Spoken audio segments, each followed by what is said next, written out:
final presentation of this session is from Felix Padilla. He is the State Structures Maintenance Engineer with the Florida DOT. He's going to talk to us about the NCHRP Study 20-01 on successful approaches to utilizing bridge management systems for strategic decision-making and asset management plans. Those of you familiar with NCHRP studies, we're great at coming up with those kinds of titles. But while I'm pulling that up, let's welcome Felix up here.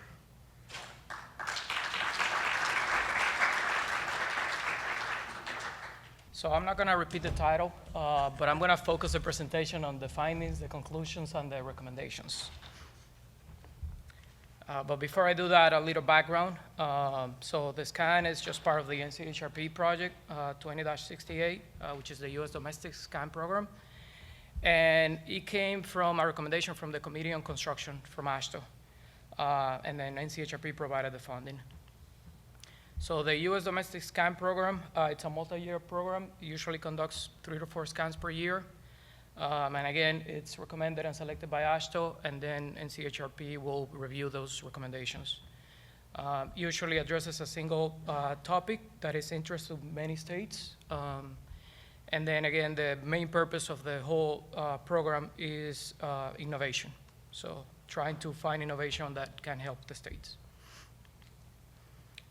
This is a long information, but the guidance that we receive as SCAN team members was just to improve BMS. And so we did that by focusing on 5 areas: data collection and management, performance measures, use of component and element level data, and then the usage of BMS data to convey that information that we're gathering, and then the knowledge transfer within the agencies. And then the second part, because there's more, is to implement that, what we're learning from BMS into our TAMPs, how much our states are doing in implementing their BMS information into the TAMP.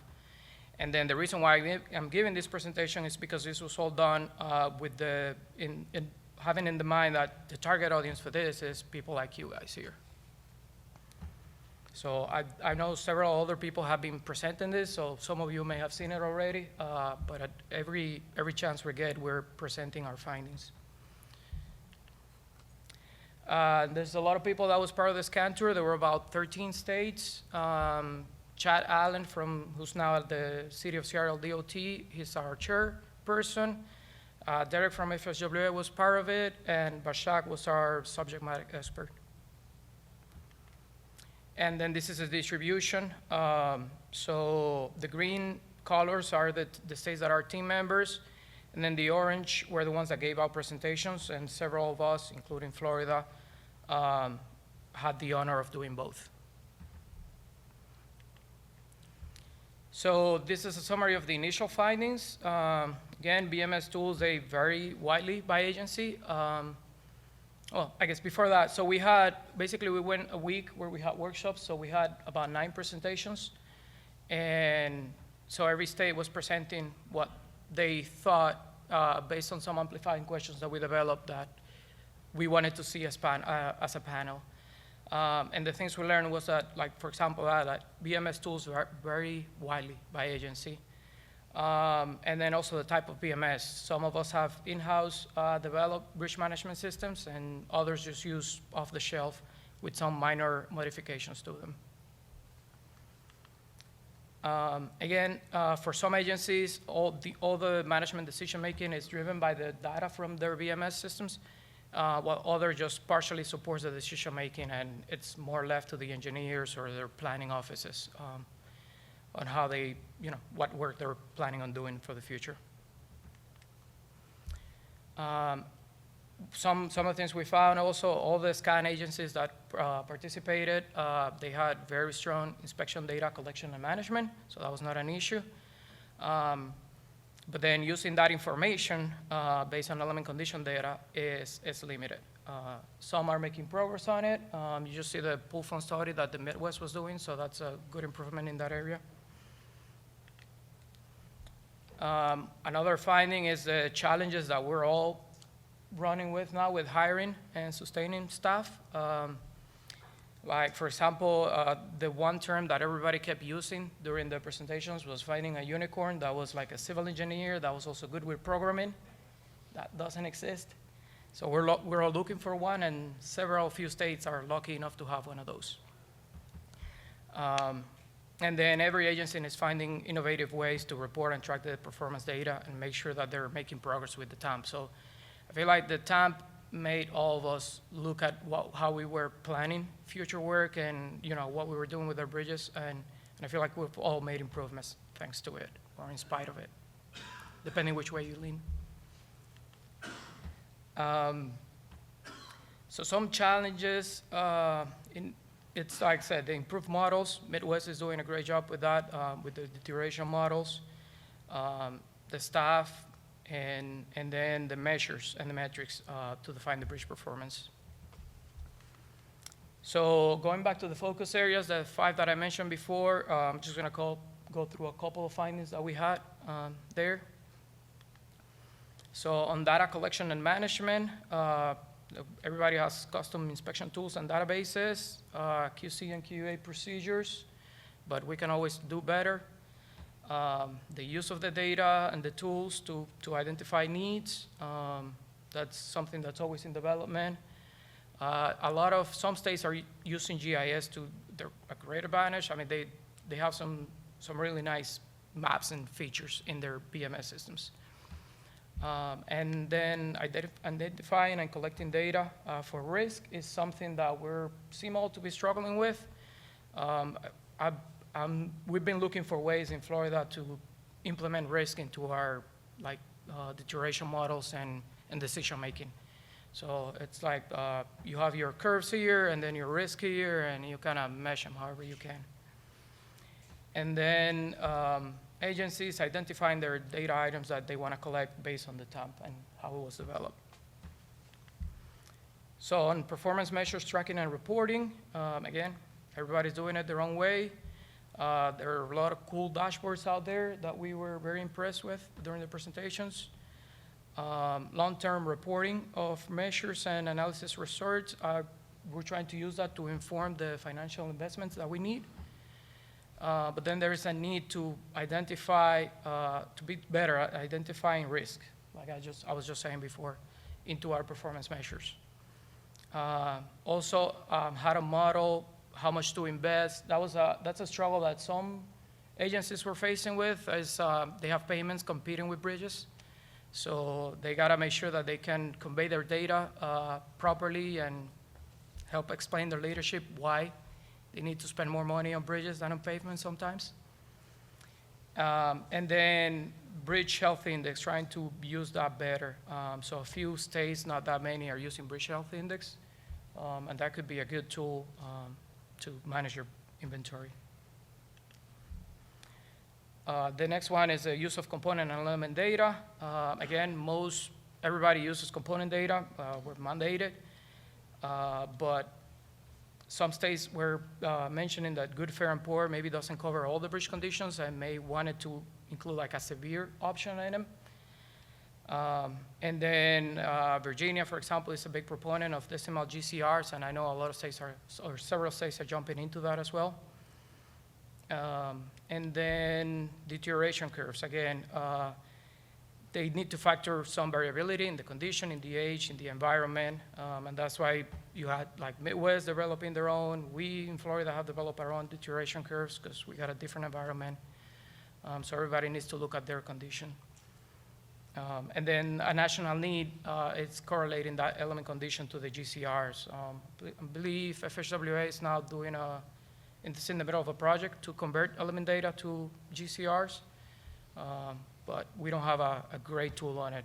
I know in Florida we had one that we developed a few years ago, but it's mostly accurate for bridges in good condition. If the bridge is in fair or poor, it's not as accurate as we would want it to be.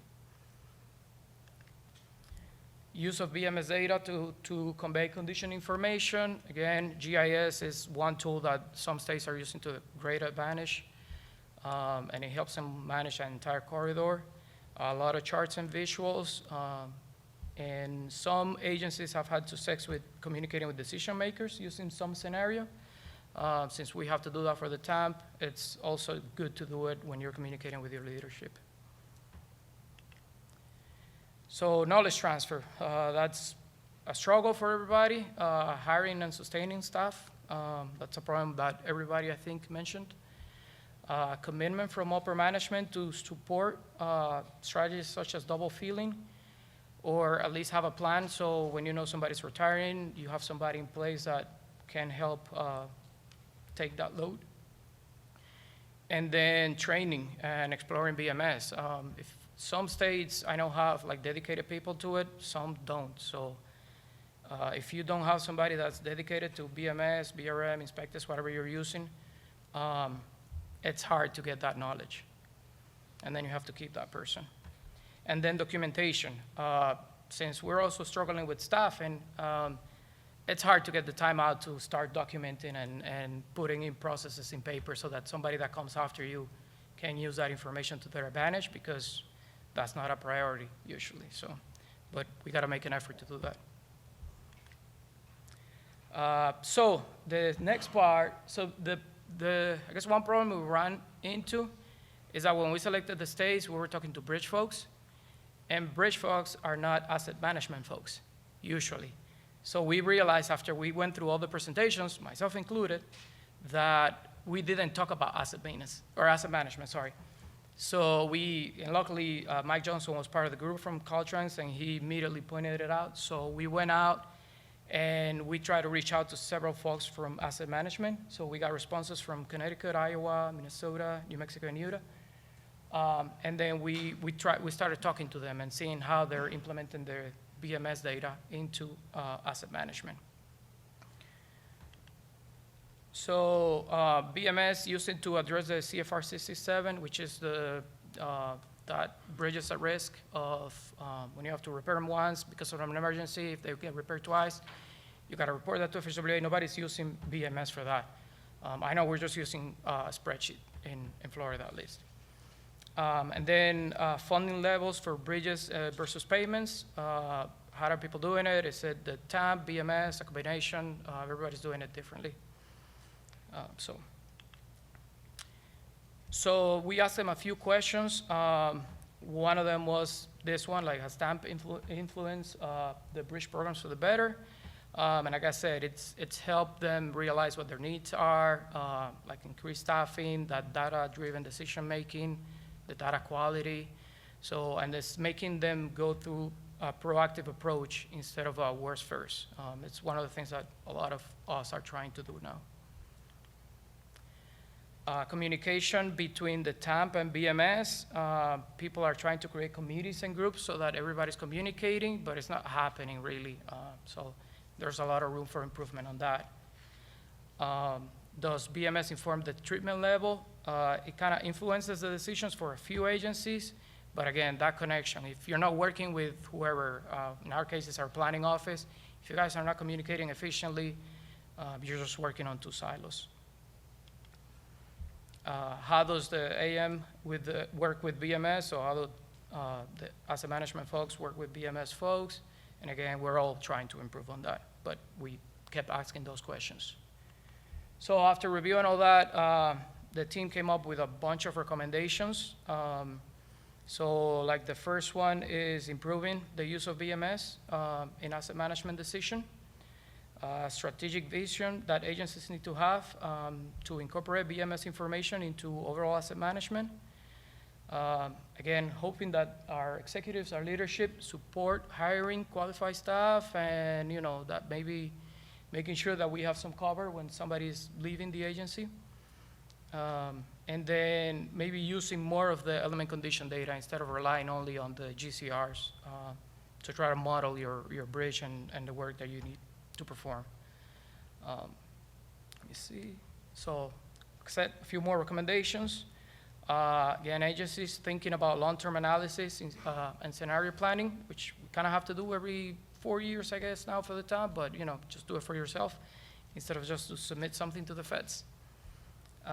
Future data, they need to be discussed and planned based on the recent TAMP. Everybody kind of went through a rough patch during the first go-around, and then hopefully we're doing better after submitting the second one. And then national and state research needed on a lot of topics. I know a lot is being done. We're all trying to improve it somehow. We're trying to incorporate risk. We're trying to do some more deterioration modeling, life cycle cost. Even our BMS tools are kind of also doing that for us as well. They're all usually making a lot of improvements in those areas. And then quality data. Some agencies felt that they didn't have enough quality, so they need to improve their QC and their QA practices right now. Last little bit of recommendations. Again, just future opportunity for bridge teams to perform internal cross-training to make sure that they both know what the other one is doing, what they need to do, and communicate better. And hopefully I gain some time for everybody. There is a couple links in here just for the information on the US domestic scan. And then if you all want to read, I think it's over 200 pages for the final report, you got the link right here. So, and that's about it. All right, let's thank, Break. Everybody wants a little break. The preceding was produced by the National Center for Pavement Preservation. More information can be found on the web at pavementpreservation.org. Additional support provided by Michigan State University.